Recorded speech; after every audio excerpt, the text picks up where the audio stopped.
याफा कबीर अल Mahmoodia जाफा gate mask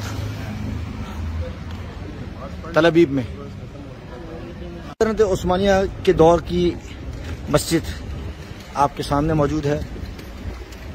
उसके बाक़ियात, उसके निशानात ये देखें। ख़त उस्मानी से लिखी गई बिस्मिल्लाह।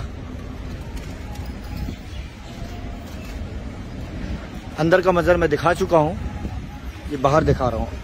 ये तल अबीब का एरिया है और यहाँ 200 साल पुरानी बिल्डिंग्स और इमारतें। ये घंटाघर देख रहे हैं, ये 200 साल पुराना, मेरी फ़लस्तीन की डायरी में भी इसके बारे में लिखा गया है। और वो दरवाज़ा है तल अबीब का, सुल्तान यहाँ से दाखिल होता था। तल अबीब शहर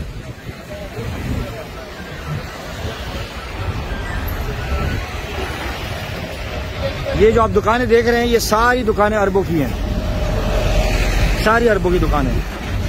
और ये बिल्डिंग्स और ये रोड, ये मकानात, ये देखिए अल्लाह लिखा हुआ है। ये 200 साल पुराने मकानात और ये दुकान जितनी भी है आपको नजर आ रही है।